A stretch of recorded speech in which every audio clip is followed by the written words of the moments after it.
On a dark desert highway, cool wind in my hair. It's not a bird, it's not a plane, it's Superhero Slate. It's a modern podcast where we talk about everything that's great, like movies, TV, superheroes. It's Superhero Slate, oh yeah. Hello, everyone, and welcome to Superhero Slate, the show where we run down the latest superhero entertainment news. We love TV, movies, and superheroes, so let's talk it all out. My name is Chris Dillard. And my name is Mike Royer. And welcome to the official Superhero Slate review of Marvel's Shang-Chi and the Legend of the Ten Rings. Oh, what a mouthful. Chris, this is a milestone, right? I know kind of Black Widow kind of puts a speed bump in the whole mythology of the first Marvel movie really, but like the Black Widow was kind of like a send-off / a prequel. Like this was like the first movie since like Spider-Man that I feel like kind of pushed us forward, right? Well, I was gonna say that was in the past. What surprises were there in Black Widow that we didn't see coming? Is Yes. my question, right? So I think I felt that it was a solid movie, kind of predictable. Going in the Shang-Chi and the Legend of the Ten Rings, the trailers, kind of give us a little bit, but I think, and we'll talk about it, there's a lot to be discovered in this movie that we're going to discuss. And yes, and I'm very excited about that. Yeah, no spoilers here. At the top of the spoiler cast that you just tapped / clicked on, we'll let you know when we go into spoilers. Yeah. But yeah, there's definitely like a whole act of this movie that they leave from the trailers. And just if you wait around too long, though, I'm sure these will be like all over TV spots because there's lots of spectacle that didn't quite make it to the trailer. So there's a lot here to anticipate. And it was a bit of a romanticized moment for me because this was my first time back in the movie theaters since, if I'm doing my math correctly, I believe it was Birds of Prey, which was February last year. So it has been a while since I've been back in a movie theater, kind of really delving into the movie-going experience. And we hedged our bets, and we always go to these like luxury lounger movie theater. That's our regular, and it's great because there's just less people in general in those movie theaters because you can only fit so many of these like lounging recliners in there. And then we went early Saturday morning, so we got the cheap early bird ticket pricing. So we bought just 4 seats just for the two of us, so we could kind of have like a little extra buffer, and we got the seats in the back. So like I did feel like we were being a little overcautious, but I was just like, okay, we need to ease ourselves back into the theater going environment. We've been out here on the West Coast, like the headlines have been spiking up and down, depending on what month or season it is for this virus. So it just like, I do feel like we're getting a little bit more comfortable, and I think if you take a look at the box office, it seems like just people in general are getting more comfortable going back to the movie theater. Yeah, 100%. And I'm sitting, as we just discussed right before this, in a different scenario for Mike, because I'm going to use the word romanticize. I like that. I was able to see this movie 2 weeks early in an IMAX theater. By chance, I was able to get tickets. I had to drive out of town for it, but it was... those chances are rare, right, Mike? Like few and far between does someone in the Midwest get to see a movie early. Like, I know, out there on the West Coast, they kind of happen here and there. And you can walk into any building. Every building out here in Los Angeles has a movie theater. They're in basements, they're in cupboards, and you can just see anything early that you want. And then somebody always hands you like a survey when you walk out. They want to know what you thought about it. Yeah, and then I was supposed to watch this Thursday. I got a little under the weather, and now I was able to see it this morning. Literally walked out of the theater into my house and recording right now after watching it. So I've had a lot of time to think about this because I've not been able to talk about this movie with anybody, and like that's a very. It's been good to collect my own thoughts and then rewatch it again after like. Rather than cramming 3 showings into one weekend, right? Like I did with like Endgame, but I can sit and think about it and like go back. I'm like, okay, this is what I need to pay attention for. Did I miss something? So on and so forth. So the first time I went to was IMAX. There's no assigned seats at the early screenings. They take my phone, put it in a bag with a number and a ticket, seal it up, and like I have to get this at the end. They allowed no phones into this theater at all. But they showed everything, in credit scenes and everything. Now today, I was able to go to, I believe you were at a Cinemark. Is that correct, Mike? Okay, because I went to a Cinemark today, and you know what sign they have on the front door? The Pack-a-Pop, or whatever it's called, where you take the big popcorn home with you, that I've never heard of before until you informed me of this yesterday. Yeah, we were avoiding snacks during the movie theater because we didn't want to take our masks off too often. So we're like, but we still want popcorn. I mean, we could smell the popcorn outside of the building when we were walking up to it, and we were just kind of a little sad. We're like, oh man, we're not gonna be able to eat popcorn. So on the way, like this, I don't think I've ever gotten to go popcorn before. So we're like, let's get some to go. And we walk up to like, the teenager behind the counter. I was just like, do you have like to-go bags for popcorn? She's just like, yeah, we actually do. She whips out this like translucent like trash bag. It was like $11. Yeah. And it's great. It's the first time I've ever seen somebody like layer the popcorn with the butter. So we got like a little bit of popcorn, and then she fills like this little paper cup like full of like fake butter. She drizzles a little bit, more popcorn, another drizzle. I don't know if this is common practice or if she knows I'm spending like $12 on a bag of popcorn, so she wants to give me a premium experience. So we get it all like zipped up and everything, and it's just like huge. It's like the size of a toddler. There was a picture up on my Instagram yesterday where we buckled it in the back seat. It was just great. So I got to have all of my favorite movie-going experiences, just not in the usual order, right? Yeah, but this time at the and you were very much right in the reclining, the luxury experience. At the IMAX, they made us space out seats, right? You like if you can sit in groups, but you can't have someone to the left and right of you if you don't know them. And so even though it wasn't assigned, we still got good seats up. But here, they don't do that at the Cinemark. They don't save you seats in between these. My AMC does, which has the IMAX. They automatically book that. So I, while I enjoyed going and watching it again, I do not like Cinemark's model for how they're handling this kind of stuff. And I also was disappointed to find out they charge for refills on their soft drinks there. Did you know that? No, I didn't realize that. Well, at our theater, there was a placard by the concession stands that I just kind of glazed over because I was busy watching my popcorn bag being assembled. But it said something like no refills available currently. So I don't know if it's like state by state, if Cinemark is kind of adjusting to the different guidelines. Well, it wasn't. It was financial. They said to keep our prices low, we don't offer free refills. I'm like, the hell is this kind of experience? I feel like I felt like this Cinemark here, it was nickel and diming me, and I'm like, I don't like this experience. So I don't think I'm gonna frequent there and join into their membership program. But it is convenient because I literally drive to the end of my neighborhood, go across the stoplight, and I'm there. I'm like, this is fantastic. But I don't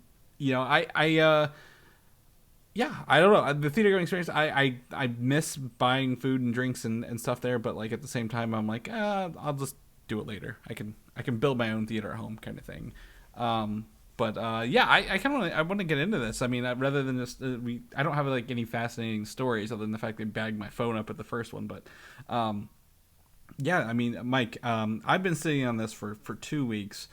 I don't know what you think. I just know you've watched it. Do you want to jump in with your spoiler-free thoughts on Shang-Chi and the Legend of the Ten Rings, our newest Marvel movie? Yeah, I had a really good time with Shang-Chi and the Legend of the Ten Rings, or should I say Shang-Chi, which Shang-Chi. I just thought was Sean. really, really funny. Yeah, I just had a great time. I loved seeing Simu Liu really come into his own, because if you listen normally to the podcast, I'm always raving about the show Kim's Convenience, which is a Canadian television show that you can stream, I believe, on American Netflix in its entirety now, and he is one of the co-stars of that show, so me and my wife fell in love with watching him playing the character of Zhang for a few years now. And then when he was cast to be Shang-Chi, we were very excited to see that he was basically being catapulted into the stratosphere. And also it's all connected back to like a tweet that he shot Marvel, like, oh, hey, Marvel, I see you're thinking about, doing Shang-Chi, give me a call. So who knows if that was staged or what exactly was going on there, but it just seems like kismet that he was meant for this role. And I was a little nervous because he is very much this comedic actor in Kim's Convenience, and it was great to see that. I really enjoyed seeing his action. He definitely has chops there, whether they were swapping and stunt people or not. But he did release that little short film a few months ago of him doing his own kind of choreographed fight. So he definitely knows what he's doing. He has the physicality to kind of be this action star. He just was very charming on screen as well. I felt like he could really perform these serious scenes and these funny moments, which is kind of very pivotal for Marvel. And I also enjoyed his co-star, Awkwafina. I feel like my opinion of Awkwafina kind of varies based on what project she's in. The last time I saw her in something was Raya and the Last Dragon, and I guess you had to put Saw in quotes because she was the voice actor for the dragon. I just very found her distinctive voice. Yeah, I just found her very irritating in that movie, but I didn't like that movie so much overall. So I was just like, I don't know, what is my opinion of Awkwafina? So it was great to see that it was back on the rise in this film. A lot of really great martial arts too. There's a scene that you can see from the trailers where there is a action set piece set in a bus. And I am happy to say that I think that might be my favorite action set piece in the whole movie. It's just very grounded, down to earth. There's lots of movement and physicality in it, and I have a lot of fun with that. So you can definitely look forward to that bit that you have seen in the trailer in the film. The story is a little... I don't want to say like standard, but it does very much feel like you're watching the origin of a character, right? You know, you see a lot of the mile markers kind of coming down the road, like, okay, this is where this point's going to happen. This is where he's going to like make this revelation. So you're not getting a whole lot of twists and turns there. But one thing that I was trying to solve in this film is like where does this movie set, right? We're dealing with new mythology. We all saw Wong, right, in the trailer, so we know we have magic as well. And I was like, how do I square this film? What is this new direction that Marvel is heading into? And I think after watching this film, this very much feels kind of in line of like Thor and kind of his kind of magical realm out there in the world. And this almost seems like if Thor is kind of like the Nordic representation of kind of like this magical mysticism, this would be like the I guess Chinese representation of this magical mysticism. So it kind of feels like we're adding to the Marvel pantheon in that way. So and when I kind of made that connection in my head, I was like, okay, this is sitting well. I can square this in my Marvel Cinematic Universe. And then, of course, we'll talk about it in spoilers, but there are 2 end credit scenes that are setting up more fun going down the line, and I'm looking forward to seeing that as well. This is going to be another one of those reviews where I had a good time, and I feel like most of the things that I'll be able to talk about are going to be positive things. I might have like 1 or 2 nitpicks, but I think Marvel, they say failure to launch when things don't launch well, but what do they say when things are a successful launch? Like, I don't think that's a phrase. Good job. They say good job. Good job is successful launch. I think I listened to a podcast once where they were talking to these people that deal with like space shuttle launches, right? And they say the number one word you want to hear when a space shuttle is launching is the word nominal, because that means nothing is going wrong and the ship is not going to explode and everything's A-okay. So a nominal launch for Shang-Chi. I had a good time, and I'm looking forward to hear what you said, Chris, because like you said before, you've seen it twice, and you've been sitting on this for a little while now, so you've been marinating. I have been marinating, and I believe, I think I've said it a little bit before, like, I recommend watching this. I also had a good time both times. This is, again, something... I don't think I would have watched twice in one weekend, but I'm glad I got to see it a couple weeks apart so I could actually kind of learn a little bit. I think from the marketing point of view, they do focus on the train scene quite a bit, and the Fight Club looking kind of scene a bit. They kind of focus on that. It's like the takeaways we've always talked about. But I think there are a lot of surprises to this movie and the characters and everything involved and motivations, which are not in a bad way. Like, oh, this is much better than I anticipated, because in my head, like, what I'm like, oh, I can, like you said, mentioned, I can view how this story is going to unfold, but there were a lot of more twists, I wouldn't say twists, more turns, if you will, that I didn't see coming, and that were very welcome to me. Like you said, Shang-Chi, Simu Liu does a great job as this character. Feels really, really good to have him up there, be a lead man, do the action, and kind of lay with the humor. Again, Awkwafina, she's there for the humor, but she does have some pretty solid moments throughout the film as well, which is pretty fun, and kind of like they build this world for them pretty quickly, and I really enjoy that. I will say some standouts that again that they don't highlight as well would be Tony Leung as the he's not the Mandarin, Winwu, right? Like the Ten Rings leader, and then also his sister. I will not know how to pronounce her name at all, but Zhao Ling is right is the character's name in the movie, and I was like, oh, they're like. I mean, I'm not spoiling anything, but they're like hiding her. I'm like this in the footage, right? Because it's Shang-Chi, not Zhao Ling in the Ten Rings. Like this is fantastic actress doing great stuff in this, and some of it's pretty good. I had a good time with the action and everything. Like I said, I think it fits into the world really well. I don't see it conflicting, like you said, with anything else, but it does. You say Thor, I'm gonna lean into like a mixture of Thor and Doctor Strange, if you will, a little bit, because you remember the beginning to Ragnarok where Thor and Doctor Strange actually meet. Like, I feel like this is something that would fit into that conversation pretty well, if you will, because it's mystical, but there's some magic behind it that they've explained before. So, there's a lot of good future places for him to go. I believe even one of the latest promotions. From Marvel on the YouTube or their social media says that welcome Shang-Chi as an Avenger. So I'm like, I could see him kind of gelling with the rest of the team later on pretty well, and kind of seeing, what abilities or powers the Ten Rings can give him in his world, rather than just kind of being like the original, the older, more brutal Ten Rings kind of would be. So. It's hard to not talk about this without spoiling some of the stuff, because there's a lot of good things in here I want to talk about. So anything else you want to add before we jump into the full spoiler section? No, let's jump on into it. That's what we're here for. Yes, we're here to talk about that. So I think one of the craziest things is their father, Winmu.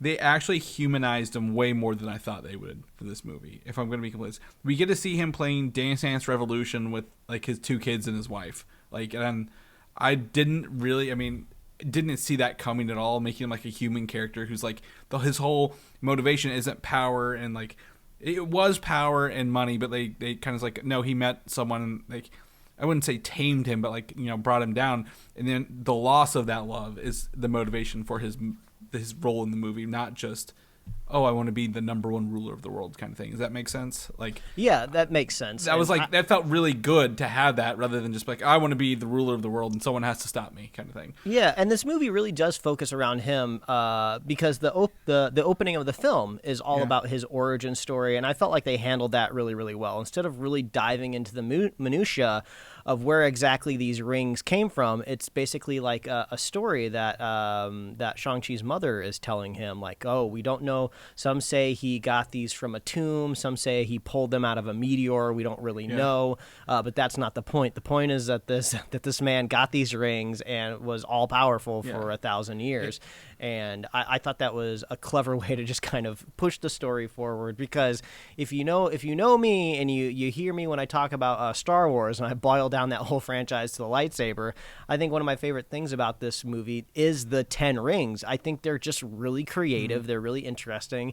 And I think the way that they fight with them, whether it's Shang-Chi or whether it's his father, it just looks really, really cool. The opening of the film, we get to see them used as like a whip, and like he has to be very physical with them. He's like literally like whipping them around his head to make this force field. The rings get shot off like bullets. They get used as gauntlets. They kind of are used also as like these like boomerangs or grappling hooks or these thrusters. You can fly with them, and everything. Yeah, and I'm just like, these rings, these things are so cool. But then as the movie started to progress, I actually started to get a little worried. I was like, wow, these seem very like demonic. We don't know where they're from. They're controlling his father's mind. I was like, I was halfway worried we were going to lose the rings at the end of the movie, and we weren't going to see them moving forward. So I was really happy to see Shang-Chi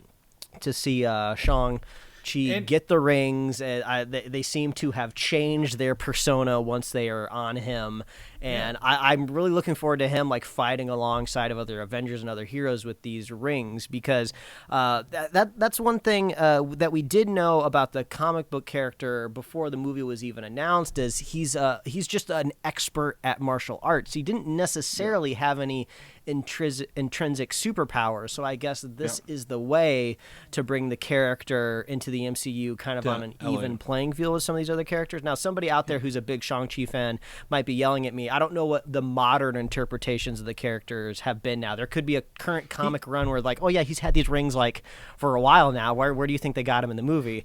And I feel like there's got to be like really big Shang-Chi fans out there, because I was watching this movie like on a Saturday morning in like a half-empty theater, and when Shang-Chi emerges from that like river or lake or whatever it was, riding the dragon, there was like one person in the theater like clapping, and it's just like it was a cool moment. And I'm not saying it's not clap worthy, but I was like, there he is. That's the big Shang-Chi super fan that's in the theater, because he's probably seen this panel in his like comic that he picks up like every pull day at the comic book shop. So like I'm just hedging my bets here, but I just think the rings are really, really cool, and they did a really good job, because I could have seen these things being very generic, right? They could just be gauntlets, but they found creative ways to deal with them, and they got pretty visceral too, especially when they're on his father. Well, I think that's the interesting part of these, is like the way his father used them was very forceful, right? Very attack focused. And the way when Sean got them, they became defensive. Like he even used them to wrap it around his sister's arm when he was like on the back of the dragon. Yeah, very right? His mother is very much like Crouching Tiger, Hidden Dragon style. Lots of floaty, a lot of flying. Michelle Yeoh is in this, like the lady in there. So like but like he was able to use them in in an entirely different way than his dad did, right? Like, and I think that was the beauty of those, because it's like whoever used them determines how they are used, not necessarily how they're used. Like they only have like 5 different things they can do, right? Like, oh hey, if he's more helping, he's more defensive, or rather than offensive, like he can use them that way. And I think he used them in some pretty cool ways, especially to literally kill the Bahamut looking Final Fantasy creature there at the end of the movie. So that's a good comparison. Yeah, like that's a really good way to describe the creature. the mega soul sucker, as they call it. Final Fantasy summon, that's for sure. A lot of these feel like Final Fantasy characters, which I don't know could possibly be rooted in like the Asian origin for a lot of the mysticism. Yeah, a lot of that stuff is, and so I wanted to just go ahead and call this out. One of the things is Ben Kingsley. They hit him so well. I didn't know he was going to be in this until they did the premiere, and he was on the carpet.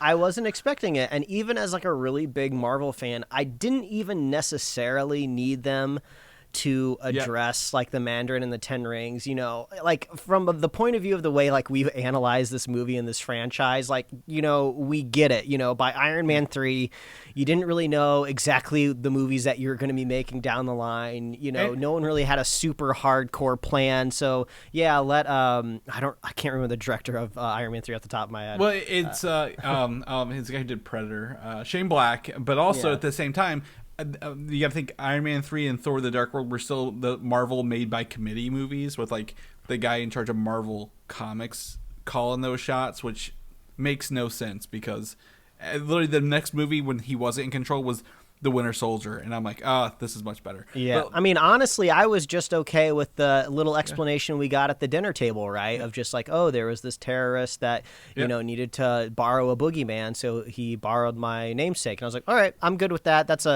some clever writing where you can just kind of like brush, the villain of kind of Iron Man 3 under the table. Yeah. The sour taste that it left in people's mouths a little bit, right? And then we had the short "All Hail the King," which you pointed out was on Disney Plus. They promoted it. I don't know if it was added, because it was added.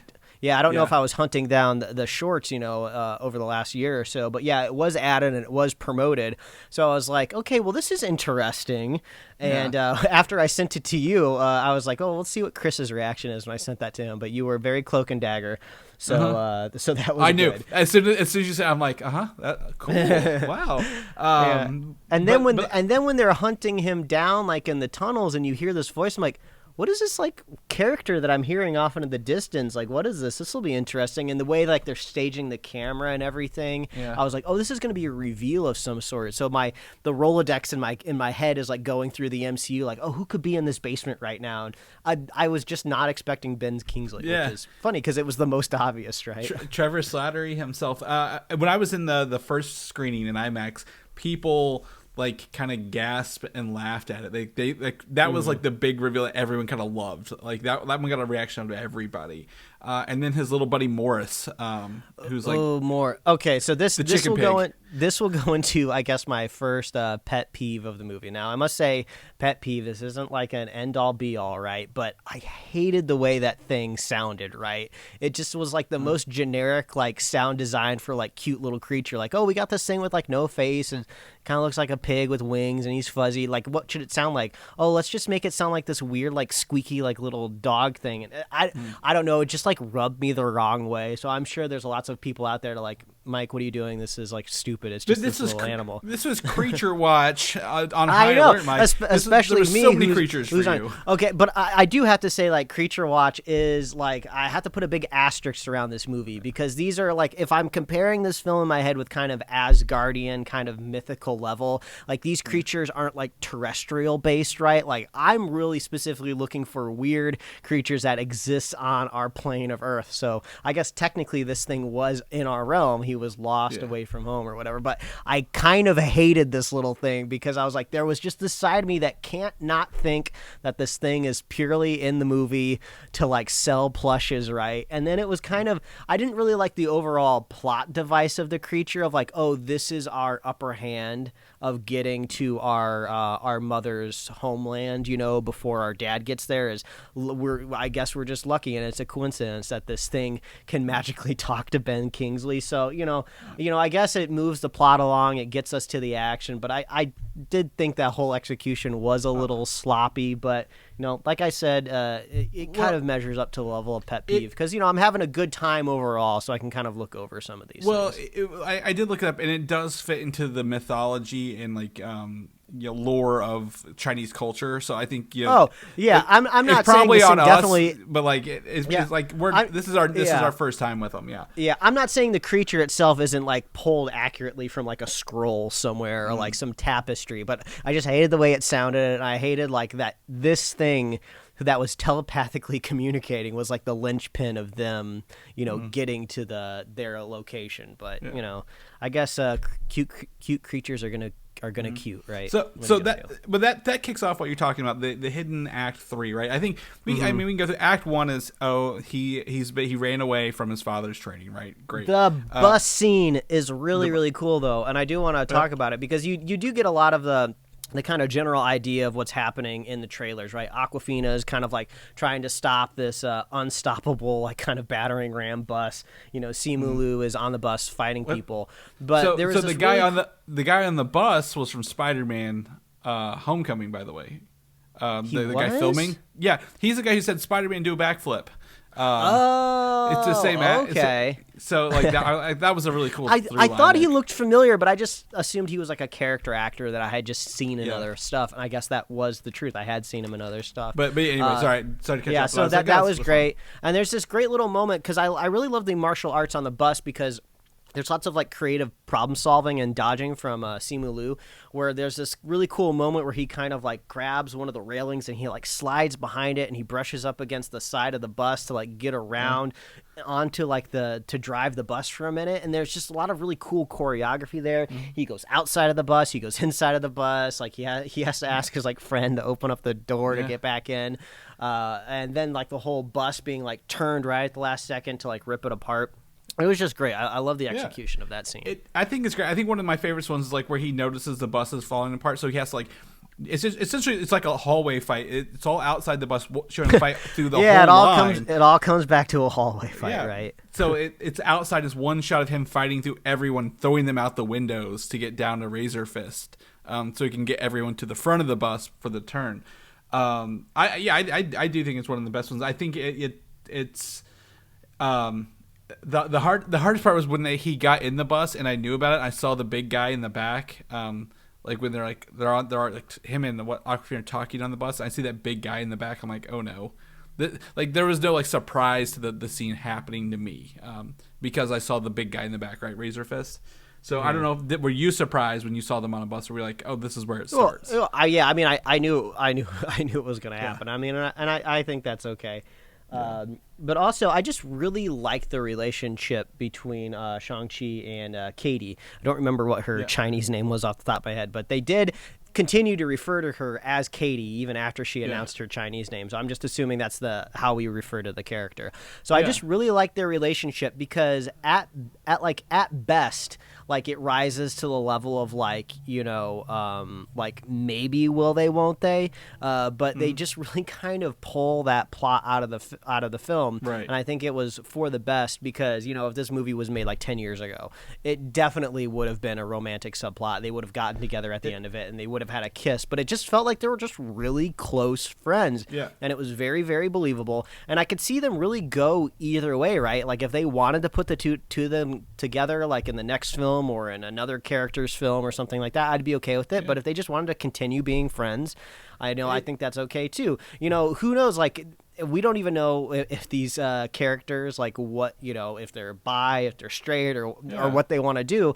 And the best part is like, it just doesn't matter because it's all about their friendship and how long that they've known each other, and they're just a really good team and they just care about each other. So you don't have, just because like two characters are put together in a movie does not mean they have to reach the level of romanticism.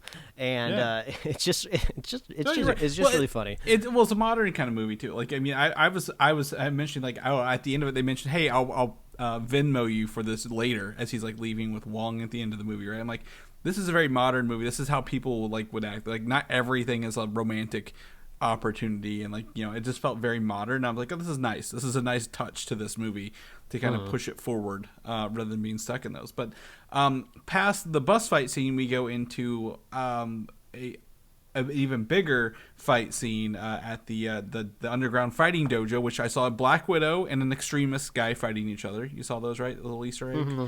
And then we get to see Wong and Abomination setting themselves up to win money by fighting each other in the ring.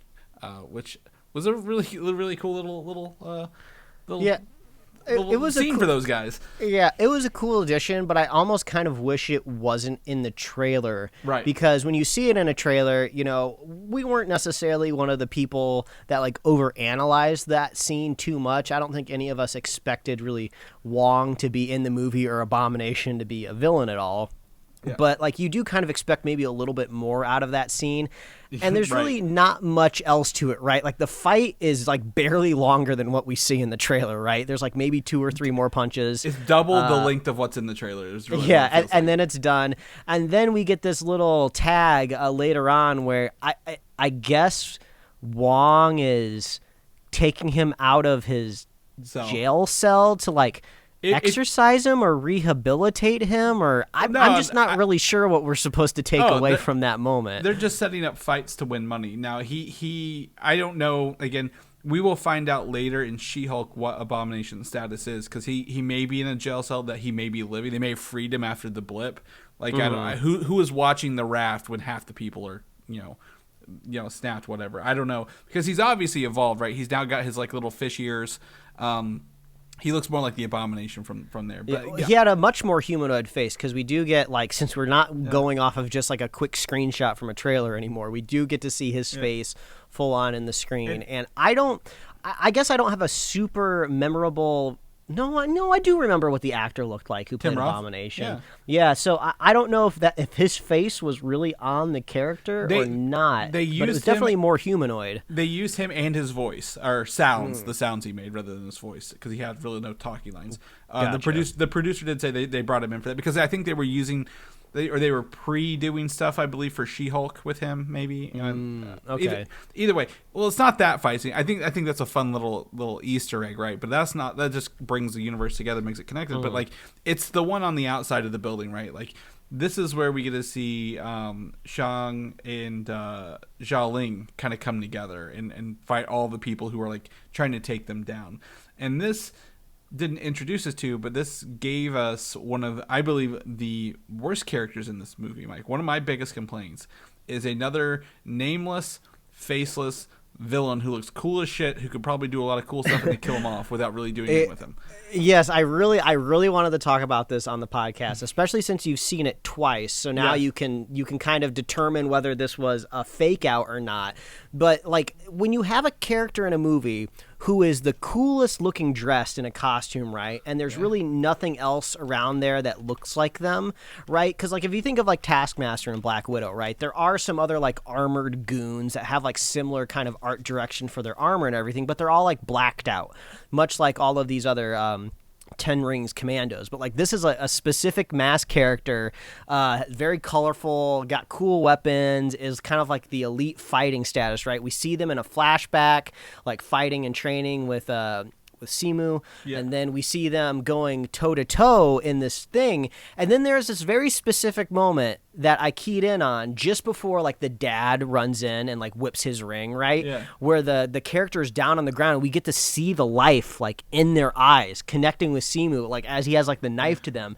And I was just like, oh shit, what's gonna happen here? Like the camera is definitely telling us right now that this character is important. And then, you know, the situation gets de-escalated because the dad comes in.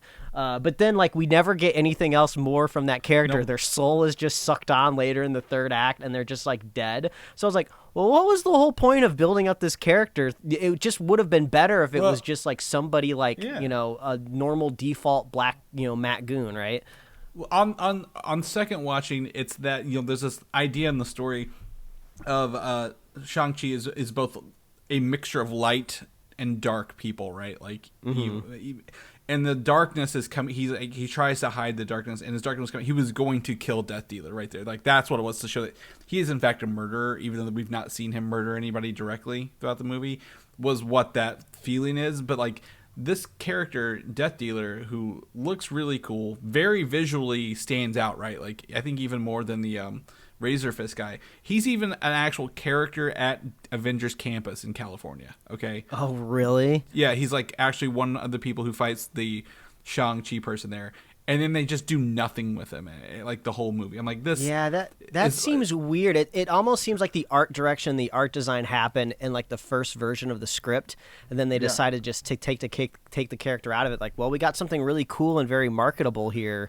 What are we going to do? Like, I don't know, just like, you know, have him just like die almost off screen, but not really, like in the third act is kind of what it feels like. Oh, yeah. He even got a Funko. Like you made a Funko of this dude because he looks cool, but not because he actually has any substance in this movie.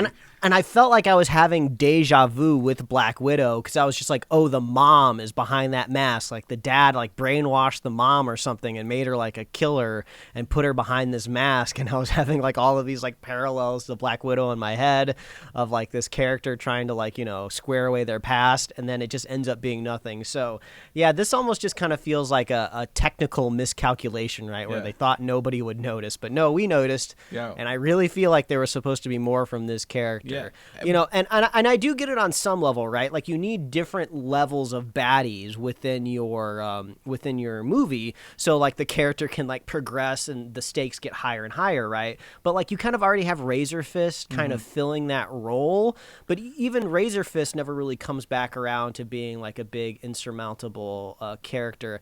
I did think it was a little cheesy here at the big battle in the end where the two factions team up together to kind of like fight the demon. It just like, I mean, okay, I get it, you know, these two kind of groups of people would see like this huge dragon come out of the wall, and these creatures sucking souls and realize, oh, we need to work together. But it just seemed like they turned on a dime like a little too easily. It almost seems like they would have needed to see their boss, like, I don't know, like do something really bad and turn against his own people. But he was all the way like across the river. Nobody knew what was going on. So I was like, okay. They're also I think they're also just mercenaries too. Like they could be like, maybe. like if we want to live, like, you know, there's no glory in death here. We just want to live at the end of the day. But I did enjoy the fight on the scaffolding on the building outside of the fight club kind of thing, right? Like to see, like you said, like they use some tight spaces for a lot of these fights, which makes him like you know, he's trying to get across this building, so he's like swinging up and down, hitting boards and making them fly into people.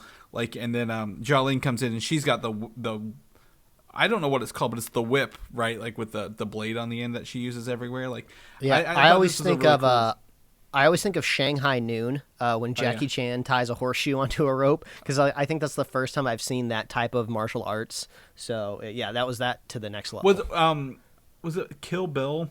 Didn't someone have like a ball, like it looks like it was like a ball on a chain though. Kind So it's a different weapon, but there were kind of similar tricks where I think her name was Go-Go, was like using her foot to kind of change the inertia of it. Yeah, it's like you're using the weight and the rope kind of thing. So yeah, and then we get to the third act, right? This is like the big mystical. We're in a different realm. Did you notice the water swirl look like Doctor Strange's portal dimensions, but with water? Yeah, a little bit. I think that was very intentional too. It seems like they're trying to bring in like this art direction of just like, okay, when things transport, when people are moving around, let's like use these circles, these kind of like, I guess you could still call them like sling rings, because it's like a ring of something like that.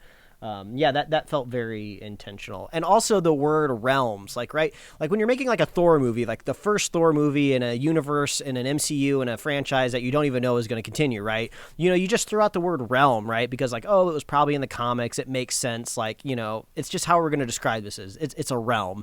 But now, like when you use it again later on, like 10 years down the line, it almost seems like, okay, well now you're kind of making like this nomenclature. You're making like this index of words to explain the universe. And they do use the word realm for where they're going. Yeah. So I don't think that this realm is like, because there's like there's like 9 of them or something, like in that first Thor movie. So I don't think this is specifically supposed to be one of those, but I feel like we're kind of getting like this, we're kind of getting these index cards of terms that like maybe they're trying to use. Like, okay, a realm is something that's not necessarily a dimension. It's definitely not like a multiverse or something. It is. This is just like another plane of existence that's not connected really to Earth with like, you know, a physical Thor or whatever. They specifically say this is a different universe in this one. So Talo is like a different universe, because they did use that word specifically in I'm watching it the second time. Even though I'm saying these things, I still feel like all of these terms will forever and always be flexible, whatever is the easiest for the plot. So whatever they need to do to get the story moving is the word and the phrase that they're going to go with. And to me, Thor, I think when they talk about 9 realms, was like the testing the waters. Like, how are people going to take different, you know, quote unquote realms, like different like you said, planes of existence, and then like by Doctor Strange and everything, like we're opening it up. Like everything's fair game now. There's tons of these things, but very very mystical land. They said that there are bigger cities in this world somewhere. I'm sad we didn't get to see them, but I hope that we get to come back to those. It was just kind of like, oh, there is so much cool stuff on the other side of the camera that you can't see. If only you could see it. Yeah. It was just like, okay, come on. We have to stay here with the smallest village possible to guard the biggest threat to the universe. Yeah, it was like double worse than what you feel like when you're watching Black Panther, because you do get some kind of cool vista shots and overhead shots of the city, and there's like maybe like one scene where you get to see like a normal like Market Street in Wakanda, but I was just like, no, I want to see more of this like crazy futuristic city, and we just kind of get like the outskirts, like where they're raising the rhinos and like the throne room, right? Or like a landing pad where like the Quinjet comes down. It's like, no, I want to see Bucky more. He's out in the field somewhere. Yeah, exactly. So yeah, it's like these cities that you wouldn't believe they're rival the biggest cities that you've ever seen on Earth, and it's just like, so are we going to see that in the sequel, or what's going on here? I think there's a lot of opportunity for them to go back to this realm, kind of back and forth. Because they, like you said, the heritage of both Shang-Chi and Xiaoling are there in that thing. Now, if you tell me right now that you can't make a live-action Dragon Ball movie that's good, I can look in your face and say you're wrong. Because when that dragon came up, I'm like, that is Shinron. That is 110% a mystical dragon that I feel could work in a live action movie if you tell the right story. Yeah, and I know this is very much grounded in kind of like Chinese mythology, and I think Raya the Last Dragon was a little bit of a mixture of like Pacific kind of like those the islands. I can't think of the right term off the top of my head, but I was just like, oh, 2 water dragons at Disney now. Mm-hmm. They're going to sell a lot of water dragon merch, and their kids are going to have to be like, no, I want the water dragon for Raya and the Last Dragon, not the water dragon from Shang-Chi. Get it right, Mom. Yeah. Well, I think you'll be able to tell the difference, but like this looks very much like a Dragon Ball dragon. I was like, oh, this is really fun. This is cool. And then Katie makes a reference to Kamehameha later when she's retelling the that's story. right. Mm-hmm. I'm like, this is very, very Dragon Ball. But yeah, it kind of the endings. It presses, what we know in the MCU is very technological based, right? Like there's a little bit of magic, a little bit of mystical, but like this kind of ups that ante a little bit. Like, yes, there are creatures and mystical beings out there that eat souls or like power, like I guess Shang-Chi himself because he has the heart of the dragon. So be it. I just think I wish they would have left the dragon off of the. When you mentioned the trailers, I wish they would have left the dragon in the water off of the trailer, because I think that would have been a really cool reveal to see it come out and help fight everything, and he is the one kind of there, with it, if you will. I feel like I don't remember a dragon in the trailers that I saw. Okay. Good. Maybe I stopped. I guess I stopped watching them early enough. So that was a bit of surprise for me. I didn't think that we were going to get a dragon so quickly. Yeah. But kind of going into this, the threat behind the wall and everything, this would probably be like maybe my last. I don't know if it's necessarily pet peeve. It might elevate a little bit more to, I think, a legit kind of criticism of the story.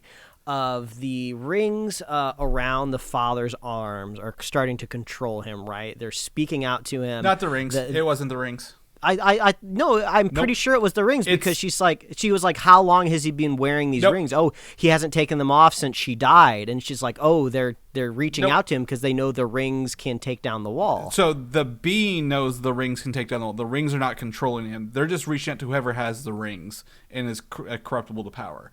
The rings are not driving his decision. That creature that came out and sucked his soul was. Well, I think my theory still holds strong. That's fine. He's had these things for 1,000 years. I'm just curious why up to this point they had started to reach out to him. I guess maybe the loss of the wife was enough to like, oh, this dude definitely manipulative enough now. But the thing is, he already kind of wanted access to this area before he ever met the mother, right? Like, he was driven by power. He wanted more of it because he'd already conquered everything else with all the 1,000 years. So it's just like maybe a bit of an explanation of why now he's theoretically been evil for hundreds and hundreds and hundreds of years before it's come to this point, And then they do kind of gloss over the fact of when we meet the mother, she's kind of this like very spiritual, positive, being that's, protecting her home world. And then just an outsider shows up and like tries to like kick her ass. And then all of a sudden they fall in love with each other. So they do really have to gloss over that relationship very quickly to kind of make us not question it. Like, okay, wait a minute. I think we need a little bit more time to figure out how these two fell in love and why this would ever happen and why she would, when he was saying like, oh, your mother, gave up everything in her life to live so we could live a normal life. And it's just kind of like, well, but why? Like, it seems like things were going pretty well over in her mystical realm. Like, why would you almost kind of like need a little bit of backstory for her of like, oh, she wants to go out and see the world. She wants to leave home. She wants to explore a little bit more. I think that would have been dead weight. I think that would have wasted literally most of the movies. Like, I'm not saying like, oh, we gotta see them fall. I'm not saying it wouldn't slow the movie down, but like when you make the decision to remove it, you're gonna leave a lot of like believability questions left behind. I don't think. I mean, seeing him with her and the kids, I think it was enough to solidify. Yes, they loved each other. Now, the reason I think what it's missing is I believe in, and Morris kind of proves this. Like, he probably kept going back to this forest trying to get into this thing, right, to wherever this extra dimension is, and like he probably has been there hundreds if not thousands of times trying to get in there. He came back with Morris. He probably so visited the mother a lot. Is this just one of those classic love stories where you just wear the woman down long enough? And like, is she supposed to be like the bodyguard for like the gate? Is she the only one posted out in front? Like, also like, and we had this whole like transportation sequence where you go through the waterfall, you're transported through almost like like a Bifrost-esque situation, but like she's just like hanging out in front of it. Like, shouldn't she go home? Does she have nothing else to do? Her scenes were not the same. Where she was not the same where that cave was. I don't know where her location is. Yeah, that's basically all I'm trying to say is that you kind of leave important information out when you try to move the story along. But luckily enough, the rest of the movie was entertaining to where I can kind of let some of this other stuff be pushed aside, because ultimately where we got to was Shang-Chi with the 10 rings, hanging out with Awkwafina, they're chatting with Wong in like the library. Well, hold on. We still don't know where these we even rings get are. there. I want to go back to what we're talking about.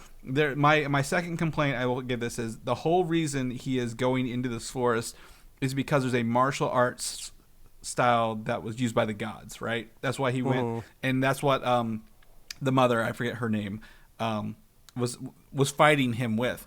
Well, at the end of this movie, Shang-Chi knows this for some reason, but like they never show him like. I guess he learned it as a kid when his mother was moving his hands around, but like, how did he get so good at this without training? Is my question. Like the whole premise of this, him going to this magical land, was to get this martial arts style.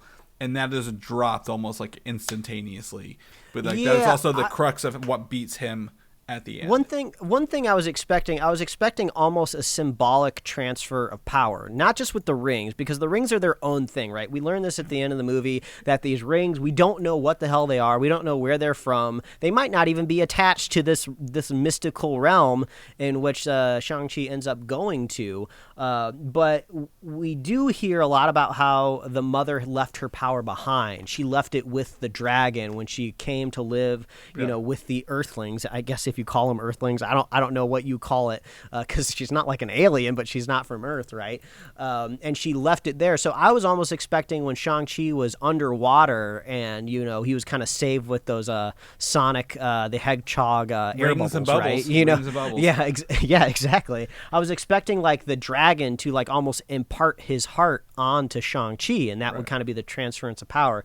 But I guess they kind of just went through this idea of like, oh, well, they let us know that the bad guy, they're going to go there in 3 days, but they get there before them, so they have 3 days to like train, and there's a little bit of a montage of him learning this. So I guess really what it was is he was just supposed to remember what it was like to be around his mother before he ran away, and that kind of unlocked his kind of like Tai Chi flow type of power. So I guess that's kind of where they're trying to say he learned this secret fighting. But also, it almost wasn't even necessary to the point, because he was already like a badass fighter, right? You know, I feel like I was always under the impression that the reason the dad keeps whooping his son's butt is because he has the rings. I was like, as soon as Shang-Chi gets these rings, like the dad like stands no chance. Like you know, like Simu Liu is like in his like 20s, like, right? Like maybe he's like early 30s. I'm not 100% sure. And this dude is just like, he's like just an old dude. Like, even though he's been ageless, he's still technically been aging. So it's just like, yeah, I totally believe that this like this 20-year-old dude that we saw shirtless with abs could like beat the crap out of his dad, but his dad just has these rings. So I guess I almost myself didn't even need like a montage of him like learning his mother's fighting style. I would say that, but the whole point of the movie started with like there is a fighting style that only the gods know, and that's what he wants to get. Like that was the Mandarin's ultimate goal, was to get that, and then come to find out that's the only thing that can beat him. So it's not that I needed a montage of him learning it. It's just like, you know, just bring that background, because that's how the movie starts, and then that's what, you know, his Shang-Chi's mother did to beat the rings. So when, you know, Shang-Chi can beat him, but like that's how you beat the rings without having the rings, right? Like that's how he like made them. I don't know if he possessed them, made them his own, tamed them for himself. Yeah, it does kind of feel like ownership a little bit, but I think we'll get into that it feels later. like a taming. Yeah, and I guess this might be one last nitpick that I feel like maybe a lot of people out there will not agree with, or they don't have this same type of problem. But I feel like I kind of got fight scene blindness kind of by the time I got to the end of the movie, where the whole film is really all about featuring all of these martial arts styles and these martial arts action set pieces. And I feel like by the time I have seen my third or fourth one, I feel like they're just kind of, in my head, I'm just going through the motions, right? I was just like, okay, well, no one's going to die here. You know, there's not going to be any like gruesome blood or like sword chopping any people up. And I'm not expecting that in this type of movie, right? But it just seems like, okay, this is like the fourth or fifth time I'm seeing people punch each other, right? Well, now they have like staffs and stuff. So I just felt like things didn't change up that much by the time we got to the end of the movie. They just threw some dragons in the mix, right? You know, when we were kind of watching some of these other superhero films, we'll get like costume changes or like new powers or new interesting ways that like Iron Man is like using his stuff, or like Cap is like throwing his shield around in an interesting way.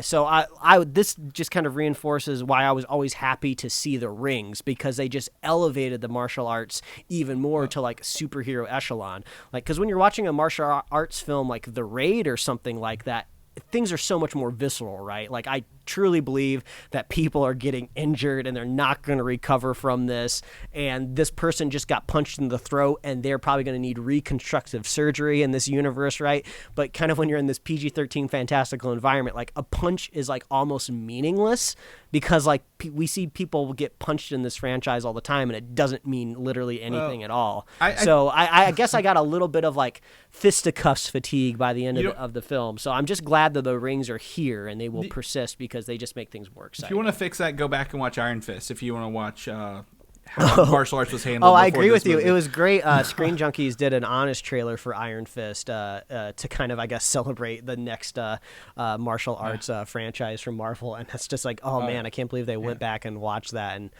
it was an interesting road to travel back down, rewatching that again. Yes. So now we can get to the final act here, because we covered everything. The first end credit scene, right? We get Wong has summoned Shang-Chi and Katie to the Sanctum to talk about the rings, which are giving off a beacon, and no one really knows what they are. They're very old rings, older than even when Wenwu had them. And I think this is the part that people are going to talk about the most. We get Dr. Bruce Banner back as a human.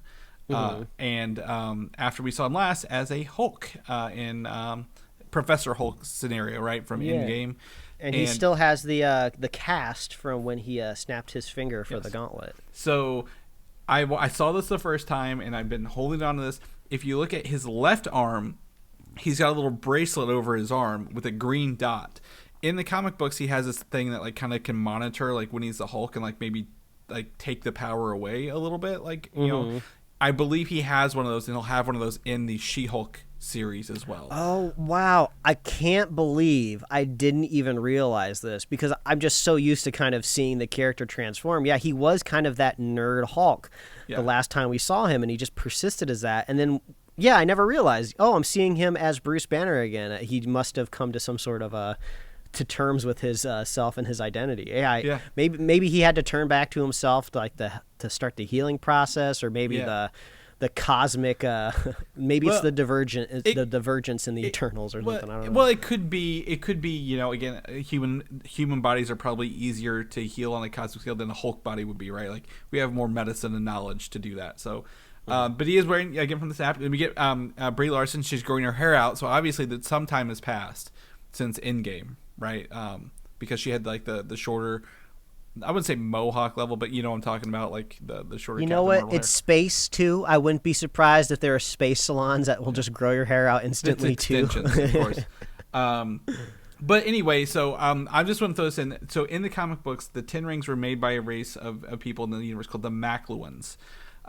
These are actually rings in that universe, right? Like each in the comic books. But like they send them to Earth and they like hide amongst people or planets, and they hide amongst them as a thing. But like one of the most famous Makluans is the Fin Fang Foom character, who's like essentially a big green space dragon. So is this setting up the next Shang-Chi movie, or is this setting up a different like a more of a Marvel Avengers movie, because we have 3 or 4 Avengers in one room at a time? Because the post-credit scene seems to set up the 10 rings as like a Disney good Plus series, or like a good organization, like whatever. Xiaoling's running it with equal men and women training in this thing. So yeah, I almost didn't see talking about the post-credit scene. I didn't see it as maybe a good organization. I kind of just saw it as like, she finally gets her own. She kind of gets to be in the spotlight again. She doesn't have to be, just hiding in this underground fight club. I almost expect her to be kind of ambiguous whether it's good or bad, right? She's just going to be running her own thing, and I could see it be butting heads with her brother, like, why aren't you being good? Like, you Avengers just think you're so good. We're out here on the streets, doing like the real work or whatever. Right. During that final shot, there's so many like black costumed characters, right? Because there's so many parallels with the Ten Rings and the Black Widow organization, right? They almost have the exact same purpose of toppling governments and doing things from the shadows. Like, I was looking at this scene, like, are there Black Widows in here too? Like, is this what happens? It very well could be. They fall off the wagon and they just fall into the next organization. It's kind of like how people are in cults, who are in cults are just more susceptible to joining another cult down the line, right? It's kind of what it felt like, but in that first post-credit scene, I was happy to kind of see Brie Larson with a little bit of character, right? I feel like even in her own origin movie, since she was under, like, I guess amnesia, or not, if you want to call that, she really didn't find her characterization until, like, the final end of the film, and really it was just her, just kind of, getting revenge or getting even on the people that did this to her. And then she's so stoic in the Avengers movies that she just seems like this omnipotent god that just is above everybody else. She even has these line where she says, like, oh, there's lots of other stuff happening around the universe. Sorry, I can't be here to help Earth all the time. So it was just nice to finally see Brie Larson as, like, a character just that's having, like, a little bit of fun with the role. It just seemed like she was, even just in this little bit of moment, she's just like, oh yeah, he's got my number. And it's just like, I don't have her number. I don't know how to call her. It's just like, it was just fun to see the dynamic, because she hasn't had really fun with any of these characters yet, right? She's just been trying to save the universe from collapsing. So I'm looking forward to a little bit more of a lighthearted Captain Marvel down the line. Well, I think the hardest part about Captain Marvel, again, not to get off topic of Shang-Chi, is that I think they did Endgame and Infinity War before they even wrote her movie. So they were like, what do we do with her? Like, and you can see that in Endgame. Like, we don't even know what she is yet, because her movie's not even done. Like, yeah. So it's definitely, now that she's got some room to breathe, because she's like the bridge character for those movies. We'll do that. But Shang-Chi feels like, we may not. I don't know when the next time we'll see him. Any of the current movies on the list. Do you see him coming back? I mean, Wong is obviously the new Nick Fury of this universe, right? Obviously, he's like recruiting all the people. Well, it helps when you have a portal that you can instantly, like, pop over to any character in a time of crisis or a time of conscience, and you can be like, hey. And he's such a fan favorite character too, because he's just so, like, he's funny, right? Like, he does the karaokeing with them at the end of it. Like, yeah, Wong's the guy you want to hang out with. Do you see him popping up in any other MCU movies in the next 2 years? It seems like the multiverse of madness is already pretty stacked, right? You're already going to have Wanda in there. I'm sure Wong is going to be in there as well. I'm just kind of looking through the list here. Like, I don't know kind of like, will it be this phase? I suppose they're writing a brand new strategy here with Disney Plus. Is the next time we see him going to be in a Disney Plus series? I don't know. I wouldn't think so. Again, I'm looking at the list here. I don't see any that I think he would pop up in, because they're very, like, the Disney Plus series are either, like, dealing with Iron Man stuff, like Armor Wars and Secret Invasion and Ironheart and stuff like that. But, like, this originally, Eternals was supposed to be first before Shang-Chi. Shang-Chi was next. But, like, there's an untitled movie in 2023 for July. Do you think they're going to try to crank out a sequel after the success? I mean, I feel like this is saying, like, yeah, the box office, we didn't even talk about those numbers, but it's like the biggest, Labor Day? It's the biggest Labor Day, and I was actually surprised to see the box office headlines, because it says, biggest Labor Day weekend, and I was like, are they just comparing it to last Labor Day? And it's like, they're like, no, ever. And then my brain kind of went down two different tracks. Of one track of just like, do big movies not come out on Labor Day usually? Are people not capitalizing on that 4-day or that 3-day weekend very often? But then they said that just box office in general is up from 2019 before the pandemic hit in general. So this could just be a sign of people are going back to the movies. People don't want to be stuck at home anymore. They've been stuck long enough. I guess there's enough vaccine out there to make the people who want it feel comfortable. And then, there's plenty of stupid people out there that were risking things to begin with. Hence the reason why I left my mask on during the whole movie.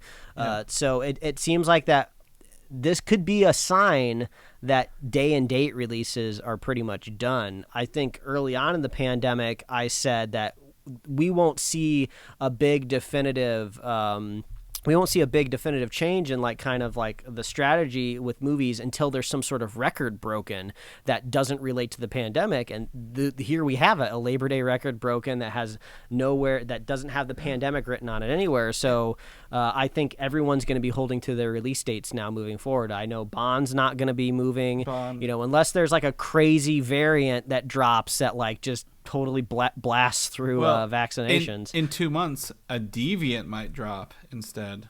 It's an Eternals reference. So I think Eternals. I mean, with this, I think the Eternals is solid on the radar after this. Now, not thinking of upcoming movies, but if you had to pair Shang-Chi, like, say not an Avengers style group, right? Because eventually he'll be with a bigger group facing like a bigger threat. If you had to put him in like a team up comic or a movie, or if you had to put him in like a trio, like where do you see him fitting, right? Because he has like this hand-to-hand combat style, right? But he also has the ring, so he can kind of fight with the big powerful people. So maybe like a Black Panther or Wakanda situation. I could see those kind of battlefields meshing pretty well in my head. Possibly. Two things can name. One, imagine him playing off Scott Lang, like an Ant-Man, like the two characters together, right? Pretty. Like Scott Lang's not a fighter. He uses technology, and then Shang-Chi's essentially a fighter. The other thing would be maybe, I might get some flack for this. Maybe with Sam Wilson and Bucky, like in Captain America situation, like, do you think like they'd be interesting to see them all together doing something? Just because it's so weird. Yeah, and also like you can't. I feel like you can't take Shang-Chi away from the character of Katie / Awkwafina. So it's like, well, who would you like to see her interact with as well? Like she's kind of like this like sidekick now that doesn't really have any powers. I take it as it was just pure luck that she was able to fire that arrow and hit that dragon, right? Luckily, it's a really, really big target, and everybody else was dead. It seemed like on that battlefield, or at least like beaten down to where like anybody else could have made that shot, so she was just there to take it. So I don't really see her like putting on any like boxing gloves moving forward, unless her character in the comic book gets that power at some point in time. But she just seems like a fun sidekick. Maybe she can hang out with Darcy. I feel like they would get along pretty well, right? That's true. Yeah, I mean, I just hope my hope and goal is that she doesn't become the damsel in distress in the next movie, right? I don't need a Thor 2 syndrome, like where Natalie Portman, she's infected with some alien thing, and now we got to go find an answer for it. I just hope they keep her from being a damsel in distress, as my quote unquote hope for that. I think it's a fun movie. I mean, I'm glad I got to see it twice, and that's I learned a lot more the second time, and I was happy that this movie surprised me with all, not the twists but the turns, right? Like the like, again, humanizing the quote unquote Mandarin Wenwu, the leader of the Ten Rings, and making this more of a probably the first family movie I'd say in the MCU. Like, because it's all about the mother, father, and the two kids really at the core of it. It's all about family now. Yeah. Family is what drives the box office. Yeah. Just look at the Fast and the Furious movies, right? I watched Fast 8 this week. That's all I can think about is family now. I don't know. But yeah, any closing remarks before we kind of wrap it up here? Well, I think, like I said at the top of the review, nominal launch. Everything went according to plan. We have Shang-Chi set down in our universe. Great character. Looking forward to see what he does next. It seems like they got a lot of the confusing stuff. Not confusing, but they got a lot of the mishigas out of the way, right? They dealt with his origin, how he got his powers in the rings. Now he can just move forward and kind of just kick ass. And the only kind of question that we have left to be answered that they are willing to answer is, where did these rings come from? So... Yeah. Seeing like a cool anthropomorphic dragon with big old muscles and biceps, that might be kind of cool. We might be getting Beta Ray Bill at some point in time, so we're just gonna have like these weird kind of cosmic creatures. This is Dragon Ball all over. We're having Dragon Ball Super. Well, now that I think about it, there are so many similarities to like Thor and his universe. Like the rings are basically Mjolnir, right? I wouldn't be surprised if we get like a third or even in the sequel of Shang-Chi of like, oh, can I possibly be this hero without the rings, right? He's worthy, so he gets them. Beta Ray Bill, the Fing Fang Foom and everything. Lots of parallels, but so maybe we'll just see Taika Waititi directing one of these movies moving forward. I hope not. Let's keep him in his lane. I think that the director Destin Daniel Cretton did a really good job. And again, you sent me one of the songs. The soundtrack's banger. Like, oh yeah. The second time I was able to listen to it a little more because I'm like trying to absorb all the hype, for seeing the movie. So I was able to enjoy it a lot more. So I'm excited to see where this goes. And I think for the first time in a long time, I have a big question mark for Marvel. Where are you going and what are you doing? And that's fantastic. So let's see if we can get some more answers with this. Mike, if people want to know what you're up to, what you're doing, where can they find you at? Well, they can find me at Mike Royer Design on Instagram, Twitter, and TikTok, and you can read my webcomics at pickledcomics.com. Chris, if people want to catch up with you, where can they find you? You can find me on Twitter, Valdan, Valdan, or Instagram, Valdan87. Let us know what you thought of the movie. Reach out to us. Tell us your thoughts, your feelings, your reactions. We want to know them. If people want to know more about this and upcoming movies and all that other fun stuff we have on our site, where can they get us at? Well, if you want to find our Underground Fight Club, all you have to do is visit superheroslate.com. That's the best place to find all the avenues we host our show, and to find our other reviews for other films that have been out there in the world for like the last 10 years, because I feel like we've been doing this forever now. So if you want to see our review for Black Widow, if you want to see our review for any other superhero-related thing, we got that over at superheroslate.com. You can like us on Facebook, follow us on Twitter and Instagram, and you can get merch at superheroslate.com/store. Like Chris said, reach out. Let us know what you thought about the movie, what you're looking forward to coming down the pipeline. Is there anything you'd like us to review that maybe isn't so mainstream? Any superhero properties that are kind of going under the radar that you'd like us to talk about? Reach out. Let us know. And as always, if you want to be a super fan of this podcast, all you got to do is share the show with a friend, share the show with a buddy, and stay subscribed and stay tuned because we are going to be recording our weekly news episode up next, folks. Also, before I forget, everyone who's still listening to this, this will be on Disney Plus in 45 days. So if you don't get to catch it in the theaters, you only have to wait a month and a half rather than the usual 90 days. So yeah, that's nice. You. And we will see you guys next week, every week. Bye. Thanks for listening, and don't forget to subscribe. What did Ben Kingsley say? That's a weird looking horse. It's looking right at me. Or